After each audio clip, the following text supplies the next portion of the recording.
Assalamualaikum warahmatullahi wabarakatuh. Sebelumnya, perkenalkan nama saya Fani Julianti. Saya dari kelas RB1 Manajemen Universitas Primagraha. Di sini saya akan sedikit memaparkan terkait materi makroekonomi, yang dimana makroekonomi itu terdiri dari uang dan lembaga uang, bank sentral, kebijakan moneter dan kebijakan fiskal. Yang ketiga itu ada sistem dan kebijakan nilai tukar. Yang keempat itu ada pengangguran dan inflasi. Yang kelima itu ada istilah perdagangan internasional, ekspor dan impor. Baik teman-teman, pertama-tama saya akan menjelaskan tentang uang dan lembaga uang. Di sini uang ini bisa menjadikan alat perantara ya teman-teman ya untuk melakukan pertukaran, perdagangan atau transaksi teman-teman. Bisa dibilang juga sebagai alat pembayaran yang sah. Di sini ada peranan atau fungsi dalam ilmu ekonomi digunakan untuk apa sih gitu kan. Yang pertama untuk sebagai alat tukar menukar, uang sebagai satuan nilai, uang sebagai standar atau ukuran bayar yang tertunda. Yang keempat itu ada uang sebagai alat penyimpanan nilai atau kekayaan. Oke, selanjutnya di sini ada jenis-jenis uang ya teman-teman. Mungkin untuk berdasarkan bahan, teman-teman sudah tahu kalau uang itu ada uang logam dan uang kertas. Nah, selanjutnya ada berdasarkan nilai teman-teman. Di sini ada bernilai penuh. Itu biasanya nilai intrinsik dan nilai nominalnya sama ya teman-teman. Biasanya itu berlaku pada uang logam yang terbuat dari emas ataupun dari perak. Nah, selanjutnya ada tidak bernilai penuh. Itu biasanya nilai dan nominalnya itu tidak sama ya teman-teman. Nah, yang ketiga itu ada uang yang bernilai tidak penuh. Itu biasanya terdapat pada uang kertas. Nah, selanjutnya ada berdasarkan lembaga. Di sini ada uang kartal dan uang giral, teman-teman. Nah, kalau uang kartal itu biasanya diterbitkannya oleh bank sentral ya, teman-teman ya. Kayak kita hidup di Indonesia berarti diproduksinya oleh Bank Indonesia, yang dimana bisa dipergunakan oleh seluruh rakyat Indonesia, teman-teman. Nah, untuk uang kartal itu terdiri dari uang kertas dan uang logam ya teman-teman ya. Nah, selanjutnya ada uang giral. Uang giral itu merupakan uang kertas dan uang logam yang langsung diterbitkan oleh bank umum, teman-teman. Nah, itu bentuk uangnya itu berupa cek ataupun giro ya teman-teman. Jadi kayak kalau kita pakai uang giral itu kayak sesuai kebutuhan nominal kita. Nah, di sini ada berdasarkan kawasannya teman-teman. Di sini ada uang lokal. Nah, uang lokal ini hanya berlaku di satu negara saja teman-teman. Contohnya kayak mata uang rupiah itu hanya berlaku di Indonesia. Nah, di sini ada uang regional. Nah, uang regional ini uang yang penggunanya sangat luas ya teman-teman ya. Kayak contohnya mata uang euro yang dimana bisa digunakan itu di Eropa, di Spanyol, di Australia dan sebagainya. Nah, selanjutnya itu ada uang internasional. Nah, uang internasional itu berlaku di seluruh dunia teman-teman ya. Ia bisa dijadikan alat pembayaran yang sangat mudah gitu teman-teman.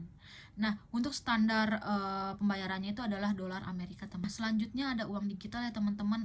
Pastinya teman-teman tahu contoh uang digital itu kayak OVO, ada QR, ada GoPay, Dana, Debit, Link. Nah, di sini apa sih implikasi uang digital di Indonesia? Nah, yang pertama itu ada kemudahan dan efisiensi transaksi. Yang kedua itu ada mendorong pertumbuhan ekonomi. Yang ketiga ada meningkatkan aksesibilitas keuangan. Yang keempat ada risiko keamanan dan privasi. Yang kelima ada perubahan kebiasaan konsumen. Yang keenam ada tantangan bagi bank konvensional. Nah, selanjutnya ada fungsi lembaga keuangan teman-teman. Nah, pastinya memberikan jaminan keamanan penyimpanan uang. Terus ada memberikan informasi kepada nasabah, melancarkan pertukaran produk, menyediakan alat transaksi untuk kegiatan sehari-hari, dan memberikan pembiayaan untuk usaha dan kebutuhan konsumtif. Oke, lanjut ke materi selanjutnya teman-teman ya. Di sini ada bank sentral, kebijakan moneter dan kebijakan fiskal.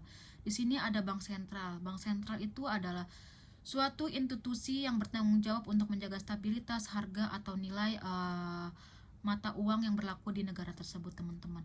Nah, bank sentral juga yang menjaga agar tingkat inflasi terkendali dan selalu ada di nilai yang paling rendah.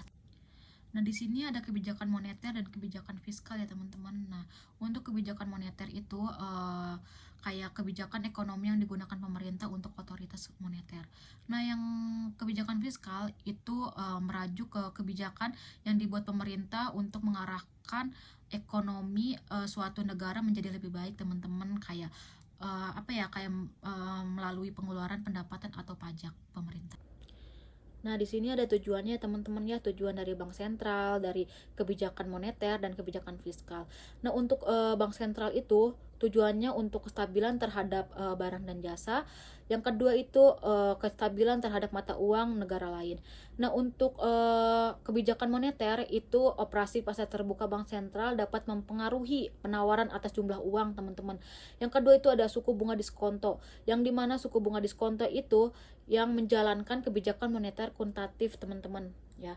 Nah, selanjutnya ada giro wajib minimum. Jadi kalau untuk bank-bank konvensional yang tidak memiliki cadangan minimum, maka bank sentral mengeluarkan kebijakan meningkatkan tingkat cadangan minimum, teman-teman. Nah, di sini ada tujuan fiskal. Nah, untuk kebijakan fiskal itu menciptakan pertumbuhan ekonomi yang diharapkan. Yang kedua, menciptakan kestabilan perekonomian.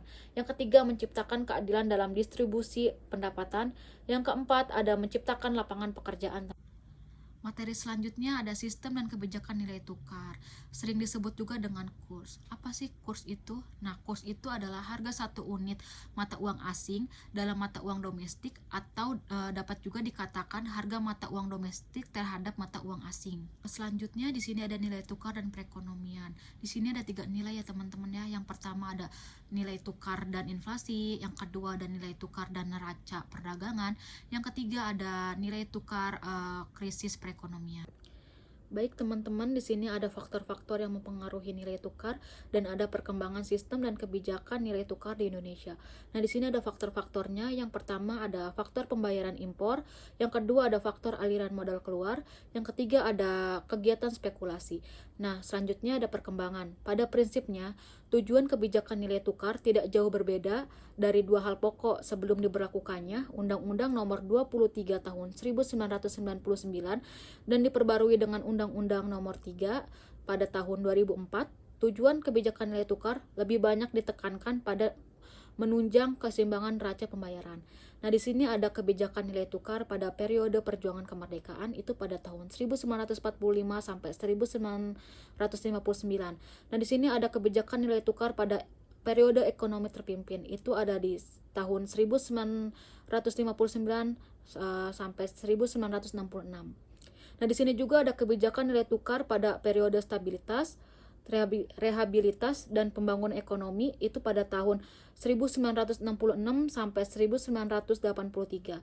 Nah, di sini juga ada kebijakan nilai tukar periode deregulasi ekonomi itu ada di tahun 1983 sampai 1996. Nah, di sini ada kebijakan nilai tukar pada periode saat dan setelah krisis ekonomi dan moneter. Itu pada tahun 1997 sampai 2003.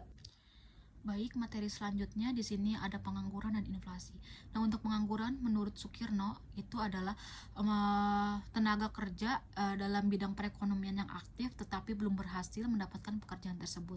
Nah, untuk inflasi ini adalah suatu peristiwa bukan dari tinggi rendahnya harga, artinya tingkat harga itu belum menunjukkan inflasi ya teman-teman ya.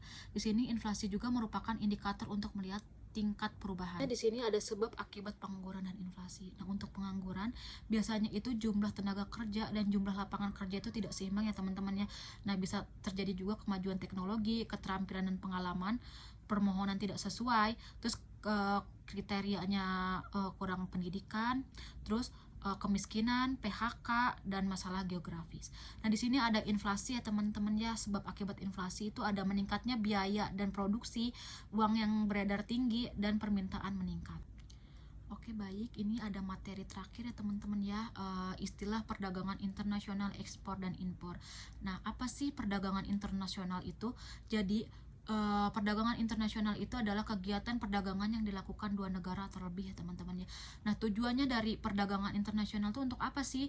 Nah, untuk memenuhi kebutuhan penduduk, terus untuk memperluas pasar, membentuk hubungan persahabatan, terus memperluas pasar.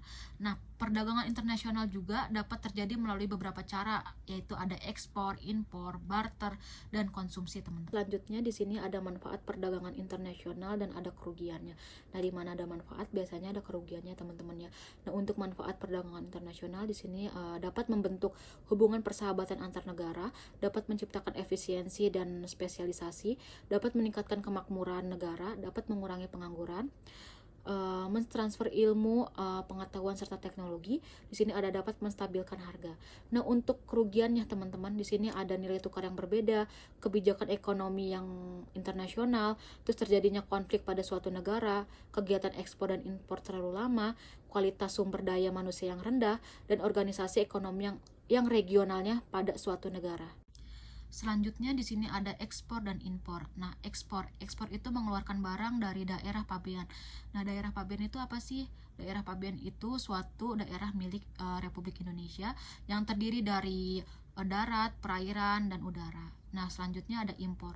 Impor itu adalah kegiatan membeli barang produk dari luar negeri, teman-teman. Selanjutnya di sini ada tujuan ekspor, impor, dan faktor perdagangan internasional. Nah, di sini ada tujuan ekspor. Yang pertama itu ada mengendalikan harga produk dalam negeri, meningkatkan laba perusahaan, menumbuhkan industri dalam negeri, menambah devisa negara, memperbanyak lapangan kerja. Nah, untuk tujuan impor itu untuk memenuhi kebutuhan dalam negeri, mendapatkan pasokan bahan baku, meningkatkan potensi dalam suatu negara, terus mempertahankan stabilitas harga produk dalam negeri.